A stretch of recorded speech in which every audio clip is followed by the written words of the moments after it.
प्यारे बच्चों, आज की इस क्लास में हम थ्योरम 1.3 यानी कि प्रमेय 1.3 को पढ़ेंगे, जो कि हमारी एक्सरसाइज 1.3 से रिलेटेड है। मान लीजिए p एक अभाज्य संख्या है, यानी कि 2, 3, 5, 7 इस तरह की एक संख्या है। यदि p a स्क्वायर को विभाजित करती है, यानी कि p एक ऐसा नंबर है जिससे a स्क्वायर की वैल्यू क्या हो जाती है, अच्छे से डिवाइड हो जाती है, तो p का जो वैल्यू है वो a को भी विभाजित करेगी, यानी कि a स्क्वायर को भी डिवाइड करने में सक्षम है और a को डिवाइड करने में भी सक्षम होगी। वह आपको बता रहा है। जहाँ a एक धनात्मक पूर्णांक है, यानी कि a जो है वह एक पूर्णांक यानी कि इंटीजर है, लेकिन कैसा है, धनात्मक। तो वहाँ पर पॉजिटिव नंबर्स की वह बात कर रहा है। एक पॉजिटिव नंबर है, एक पूर्णांक है, यानी कि 1, 2, 3 इस तरीके का वह एक नंबर है। और प्यारे बच्चों, वह कैसा है, तो आप कहेंगे कि जब वह स्क्वायर की फॉर्म में है तब भी क्या है, p उसे डिवाइड कर सकता है, उसको भाग कर सकता है। लेकिन जब हम उसका स्क्वायर हटा देते हैं, स्क्वायर रूट ले लेते हैं, इसका वर्गमूल ले लेते हैं, तब भी क्या है, p उसे विभाजित कर सकता है। Let p be a prime number. p एक प्राइम नंबर है। आप सभी जानते हैं प्यारे बच्चों, प्राइम नंबर्स क्या होते हैं। 2, 3, 5 इस तरह के नंबर जो अपने ही टेबल से डिवाइड होते हैं वह प्राइम नंबर्स होते हैं। और वह बोल रहा है कि if p divides a square, यानी कि अगर p जो है वो a स्क्वायर को डिवाइड करता है, देन p डिवाइड्स a, यानी कि वह a को भी डिवाइड करता है। Where a is a positive integer, यानी कि जो a है एक पॉजिटिव इंटीजर है, यानी कि उसकी वैल्यू क्या हो सकती है, 1, 2, 3, 4, 5, 6 इस तरह से आपको उसकी वैल्यू देखने को मिलती है। तो प्यारे बच्चों, अपनी इस थ्योरम को अच्छे से समझने के लिए हम आपको फॉर एग्जाम्पल कुछ स्टेप्स आपको लिख करके दिखाएंगे, उसके बाद हम आपको थ्योरम किस तरह से लिखी जाती है ये बताएंगे। क्योंकि हमें थ्योरम को समझना है, रटना नहीं है कि हमने उसके कुछ स्टेप्स रट लिए देन फिनिश हो गया। नहीं, आपको थ्योरम ठीक से समझ में आनी चाहिए, क्योंकि थ्योरम के अकॉर्डिंग ही क्वेश्चंस तैयार किए जाते हैं जिन्हें हमें सॉल्व करना होता है। तो प्यारे बच्चों, इस थ्योरम को अच्छे से समझने के लिए कुछ नोटेबल पॉइंट्स हैं, यानी कि इस थ्योरम को हम आपको कुछ न्यूमेरिकली वैल्यू के साथ में समझाएंगे, जिससे आपको वह ठीक तरीके से समझ में आए कि किस तरह से वह क्या बात कह रहे हैं और हमें उसे किस तरह से रिप्रेजेंट करना है। जब हमें समझ में आएगा तभी हम उसे रिप्रेजेंट कर सकते हैं। तो प्यारे बच्चों, आप सभी जानते हैं कि जो प्राइम नंबर्स होते हैं, यानी कि अभाज्य संख्याएं होती हैं, वह कौन सी होती हैं, प्राइम नंबर से हम प्राइम फैक्टर्स भी लिख सकते हैं। क्या लिख सकते हैं, प्राइम फैक्टर्स उन्हें कहते हैं। तो आप सभी जानते हैं कि ये जो हमारे अभाज्य गुणनखंड होते हैं वह कौन कौन से होते हैं। तो वह आप क्या कहेंगे, ये 2 है, 3 है, 5 है, 7 है, 11 है, 13 है और भी बहुत सारे हैं। ठीक है, जो अपने ही टेबल से क्या होते हैं, कट होते हैं, या फिर 1 की टेबल से कट होते हैं, डिवाइड होते हैं, वह क्या होते हैं, प्राइम नंबर्स, प्राइम फैक्टर्स, यानी कि अभाज्य गुणनखंड या अभाज्य संख्याएं कहलाती हैं। तो प्यारे बच्चों, मैं आपके सामने एक डिजिट लिख रही हूँ, मैं आपके सामने एक नंबर लिख रही हूँ 225। ये क्या है, 225 लिखा है। और प्यारे बच्चों, मैं आपको इसके फैक्टर करके दिखाती हूँ। ठीक है, आप भी मेरे साथ साथ अपनी कॉपी पर इसके फैक्टर करते जाइए। तो ये हो गया हमारा 225। 5 से हमें पता चल गया कि या तो हमें 3 की टेबल यूज़ करनी है या 5 की, तो हमने 3 की यूज़ करी, तो वह इजीली कट हो गया 75 टाइम्स। फिर हमने 3 से करी तो वह आ गया 25 टाइम्स। देन हमने इसे 5 का टेबल यूज़ किया तो ये आया 5 टाइम्स, और फिर ये 1 टाइम। तो इस तरह से हमने इसके फैक्टर कर लिए। और इन फैक्टर्स को मैं आपको लिख के दिखाती हूँ, 3 × 3 × 5 × 5। तो आपने देखा कि इसके फैक्टर क्या आए हैं, वो एक प्राइम नंबर से, प्राइम फैक्टर से, यानी कि अभाज्य गुणनखंड है। और प्यारे बच्चों, क्योंकि प्यारे बच्चों आपने 8th क्लास के अंदर स्क्वायर्स और क्यूब्स को लर्न किया है, उनके स्क्वायर रूट और क्यूब रूट को भी लर्न किया है, तो आप बहुत अच्छे से जानते हैं कि 225 क्या है, 15 का स्क्वायर है। क्या है, वह 15 का स्क्वायर है, यानी कि इसे हम इसके इक्वल भी लिख सकते हैं। ठीक प्यारे बच्चों, तो हमने वहाँ पे अकॉर्डिंग टू क्वेश्चन बना लिया कि ए स्क्वायर है, उसके कुछ फैक्टर्स हैं। फैक्टर होने का मीनिंग क्या है कि इस पूरी डिजिट को हम 3 से भी डिवाइड कर सकते हैं, हम 5 से भी डिवाइड कर सकते हैं, और अगर यहाँ पे कोई और भी डिजिट होती जो फैक्टर की फॉर्म में आती, गुणनखंड बन के आती, तो हम उससे भी इसे कट कर सकते थे। ठीक है, तो हम आसानी से इसे डिवाइड कर सकते हैं।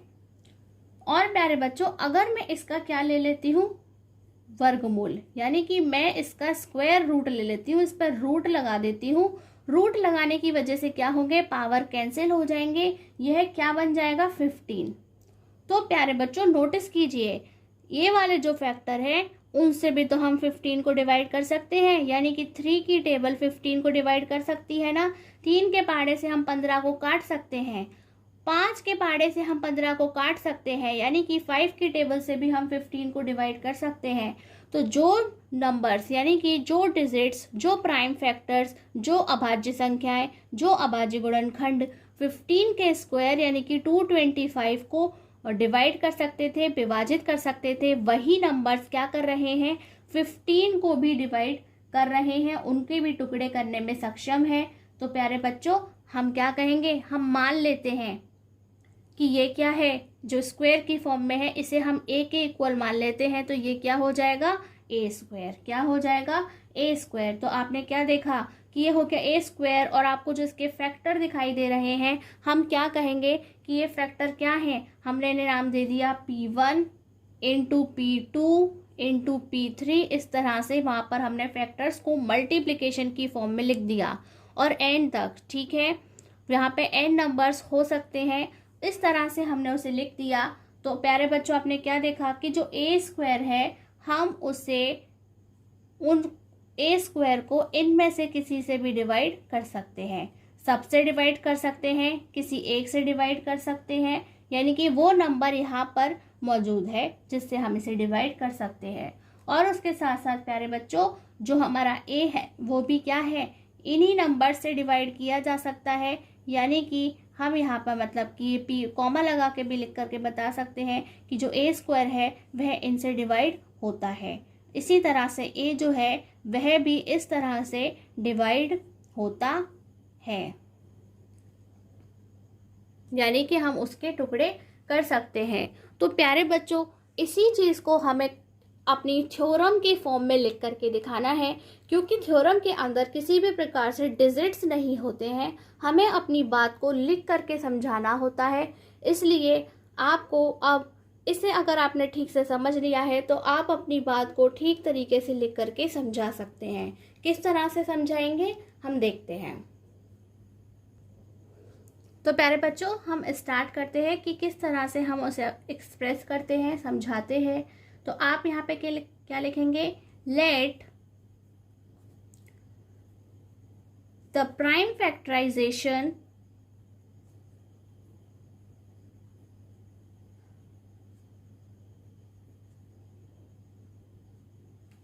ऑफ ए, यानी कि क्या है, ए के हमें फैक्टर करने होंगे, वो भी कैसे, prime. Let the prime factorization of a be as, यानी कि हम उन्हें किस तरह से लिख सकते हैं, हिंदी और इंग्लिश हम दोनों में साथ साथ ही करते जाएंगे। माना ए के अभाज्य गुणनखंड निम्न प्रकार हैं। किस तरह से है, तो प्यारे बच्चों देख लेते हैं। हम क्या लिख रहे हैं, ए को, ए इज इक्वल टू, अगर हम उसके फैक्टर कर देते हैं तो फिर आपको क्या दिखाई दे रहा है, P1 into P2 into P3 up to Pn, यानी कि वह कितने ही हो सकते हैं। पहला को हम 1 कह रहे हैं, दूसरे को 2 बोल रहे हैं, तीसरे को 3 बोल रहे हैं। इस तरह से n टाइम्स वह हो सकते हैं, काफ़ी नंबर्स, यानी कि उसके 10 फैक्टर्स भी बन सकते हैं, 12 भी बन सकते हैं, सिर्फ 2 या 3 भी बन सकते हैं। तो हम उसे इस तरह से एक्सप्रेस करते हैं। और प्यारे बच्चों अब हम क्या कहेंगे, ये जो P1 इंटू P2 की फॉर्म में लिखा है वह क्या है, where P1, P2, P3 up to Pn are primes.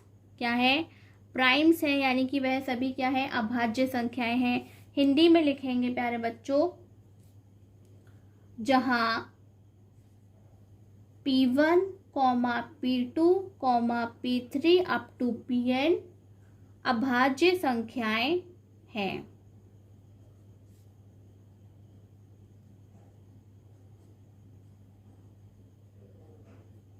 इस तरह से लिखेंगे। तो प्यारे बच्चों, ये जो ए स्क्वायर है, क्या है कि क्वेश्चन में हमसे ए स्क्वायर की बात हुई है, तो हम अगर इसका स्क्वायर कर दें दोनों साइड, तो हम क्या लिखेंगे, a square is equal to whole square of P1 into P2 into P3 up to Pn, यानी कि हम दोनों ही साइड स्क्वायर करेंगे। तो आपने देखा बच्चों, जब हम इसका स्क्वायर को खोलते हैं तो क्या लिखेंगे, P1 square into P2 square into P3 square so on Pn square. तो इस तरह से हम उसे लिख करके दिखाएंगे। तो प्यारे बच्चों, आप देख सकते हैं कि आपको थ्योरम में क्या मिला है, अपने आप ही let P be a prime number. P क्या है, एक प्राइम नंबर है। इट मीन्स कि वो प्राइम नंबर कहाँ मौजूद होगा, यहाँ जो n numbers of prime number दे रखे हैं, यहाँ पे जो P एक अभाज्य संख्या है वह आपको यही मिलेगी, यानी कि कोई सी भी वह संख्या हो सकती है। यहाँ पर सभी संख्या जो फैक्टर के रूप में लिखी हुई है वह क्या है, अभाज्य संख्या है, और वह फैक्टर तभी बनी है जब वह क्या है, इन्हें भाग कर सकती हैं, इन्हें विभाजित कर सकती हैं, इन्हें भाग कर सकती हैं, इन्हें विभाजित कर सकती हैं। यानी कि जिस P की बात यहाँ पर हो रही है वो इनमें से ही कोई नंबर है। ठीक है, तो आप क्या लिखेंगे, so P is one of P1, P2 up to Pn, यानी कि यहाँ पे जो फैक्टर्स दिखाई दे रहे हैं उनमें से ही कोई एक हमारा क्या है, P, जिसकी हम बात कर रहे हैं। इसलिए P को P1, P2। तो प्यारे बच्चों, यहाँ तक आने के बाद हम पहले एक बार फिर से समझा देते हैं कि ये क्या है कि स्क्वायर की फॉर्म में हमने इसका स्क्वायर कर दिया। इट मीन्स कि हम उसे इस तरह से लिख सकते हैं। और प्यारे बच्चों, जब हम इसका स्क्वायर खोल देते हैं तो इन्हें हम पर्सनली स्क्वायर की फॉर्म में लिखेंगे, यानी कि P1 square, P2 square, P3 square, then up to Pn square. तो इस तरह से जब हमने लिखा तो हमने क्या देखा प्यारे बच्चों, जो क्वेश्चन में हमें यानी कि थ्योरम में अपने आप कहा है let P be a prime number, मान लीजिए P एक अभाज्य संख्या है, तो प्यारे बच्चों वो इन्हीं में से तो मौजूद होगी। जो फैक्टर बन के आए हैं वह सभी क्या है, प्राइम नंबर्स हैं। और वहाँ उन्होंने कहा कि P एक प्राइम संख्या है, P एक अभाज्य संख्या है, यानी कि वो भी इन्हीं के अंदर मौजूद है। तो हम क्या कह रहे हैं, सो P is one of this, यानी कि वो भी इनमें से एक है। इसलिए P को P1, P2 up to Pn में से ही एक होना चाहिए।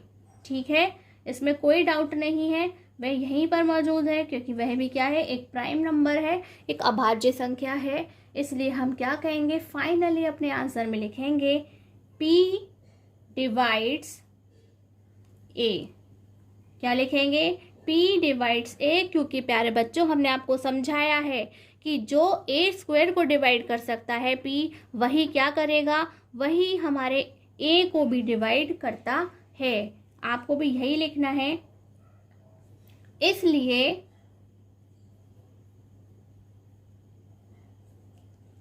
P A को अवश्य विभाजित करेगा। प्यारे बच्चों, यहाँ पे आपको कुछ नोटिस करना है कि यहाँ पर जो है टेंस आपको अलग अलग दिखाई दे रहे हैं। हिंदी में हम है ना भविष्यकाल यानी कि हम फ्यूचर टेंस की बात कर रहे हैं, और यहाँ पर आपको दिखाई दे रहा है कि हम प्रेजेंट इंडेफिनिट में इसे लिख रहे हैं। क्योंकि प्यारे बच्चों, जिस तरह से हिंदी और इंग्लिश की बुक में दिया गया है ठीक उसी प्रकार से लिखा गया है। तो यहाँ पर हमने कोई बिल्कुल ट्रांसलेशन नहीं कर रहे हैं कि जो हमने इंग्लिश में लिखा ठीक वही हम हिंदी में लिख रहे हैं। जैसे बुक में पूछा गया है उसी तरह से इसे लिखा गया है। तो आप क्या लिखेंगे, हैंस्ड प्रूव्ड। क्या लिखेंगे, हैंस्ड प्रूव्ड, यानी कि इति सिद्धम। क्या कहेंगे आप? इति सिद्धम आप उसे लिखेंगे। यही आज की हमारी थ्योरम है। तो प्यारे बच्चों, यदि अभी भी आपको कोई डाउट है तो आप कमेंट बॉक्स में पूछ सकते हैं। आज की क्लास में बस इतना ही। नमस्कार, धन्यवाद।